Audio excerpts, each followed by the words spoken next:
Shalom, saudara yang diberkati oleh Tuhan. Salam sehat, sejahtera, dan kuat.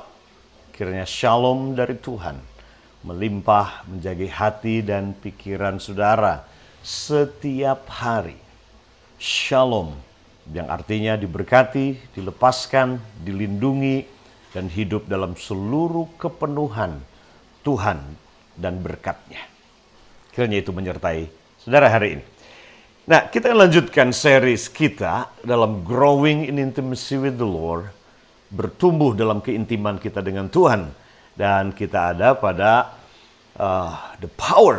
seri of the power of relationship, atau berkat dari hidup yang akrab dengan Tuhan, keintiman dengan Tuhan.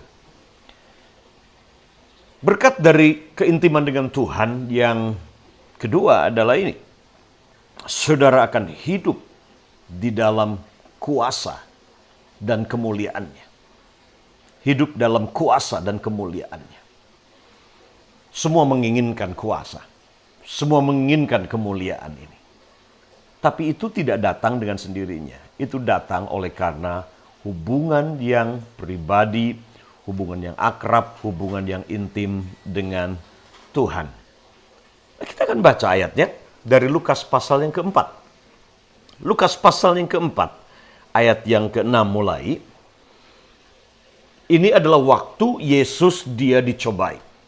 Waktu Yesus dibawa di padang gurun sebelum memulai pelayanannya.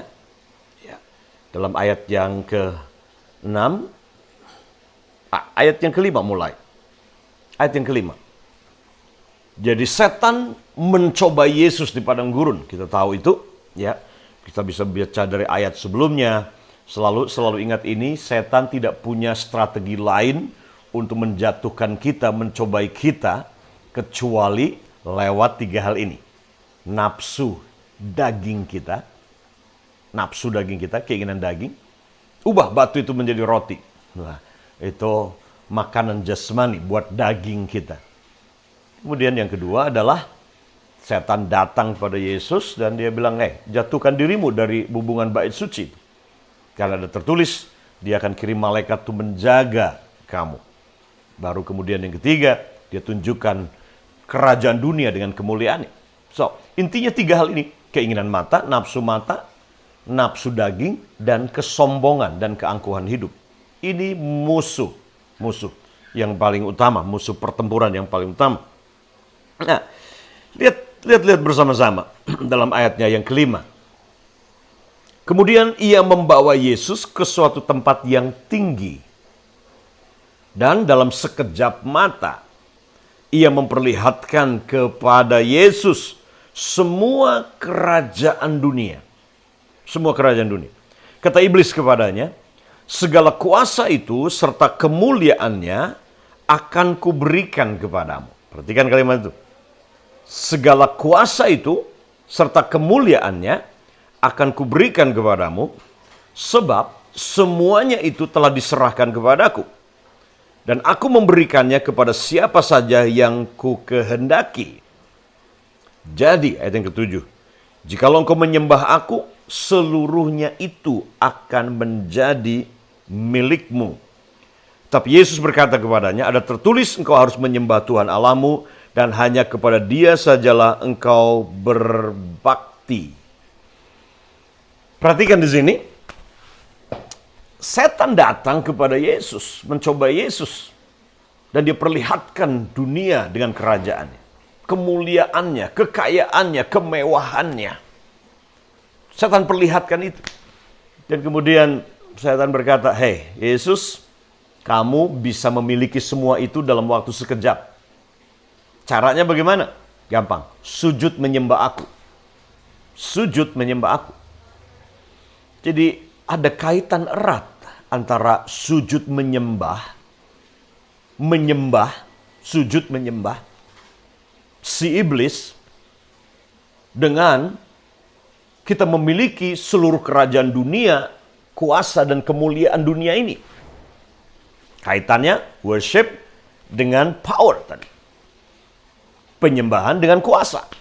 Ada kaitan erat di situ. Dan prinsip ini bekerja sama. Jadi kalau lihat orang-orang hidup punya kuasa, punya pengaruh, punya kekayaan, sepertinya hidup dalam kemuliaan, jangan kaget. Karena kalau mereka mengikut setan, mereka menyembah setan dengan segala tipu daya muslihatnya, maka mereka bisa memiliki itu. Kita kenal kalau dulu ya orang-orang kaya bisa pergi ke Gunung Kawi, tempat-tempat pesugihan, bahkan menumbalkan anaknya, selalu aja jadi korban, jadi kaya cepat. Hati-hati dengan keinginan untuk kaya cepat ini. Ya, menjadi kaya dengan cara singkat, cara pintas, yaitu menyembah. Be careful dengan ini. Jadi, prinsip yang sama ketika saudara menyembah Tuhan, saudara punya hubungan intim dengan Tuhan, ini adalah jalan. Ini adalah kunci untuk saudara hidup di dalam kuasa kerajaan itu. Kuasa kerajaan dan kemuliaannya. Untuk saudara hidup di dalam berkat kelimpahan yang Tuhan sudah siapkan. Yaitu dengan cara saudara menyembah Tuhan. Hubungan akrab saudara dengan Tuhan, hubungan intim saudara dengan Tuhan. Berkatnya adalah ini, yaitu kuasa, kemuliaan, dan kerajaan. Karena ada kaitan erat antara menyembah, proskuneo, hubungan akrab, hubungan intim dengan Tuhan, dengan saudara hidup di dalam kuasa, hidup dalam kerajaan, hidup dalam otoritas dan kemuliaan itu. So, kalau saudara ingin punya kuasa, saudara ingin hidup penuh dengan kemuliaan dan otoritas kerajaan, bertumbuhlah dalam hubungan saudara dengan Tuhan. Bertumbuhlah akrab dalam hubungan saudara dengan Tuhan. Karena tidak ada jalan pintas untuk saudara hidup dalam kuasa, hidup dalam otoritas kerajaan dan kemuliaannya. Kecuali bertumbuh dalam penyembahan saudara, bertumbuh dalam keintiman saudara dengan Tuhan, bertumbuh dalam keakraban saudara dengan Tuhan setiap hari. Terus bangun persekutuan saudara dengan Tuhan setiap hari. Dan lihat kerajaan Tuhan, kuasa dan kemuliaannya. Saudara akan mulai berjalan dalam kuasa itu setiap hari. Tuhan Yesus memberkati saudara. God bless you.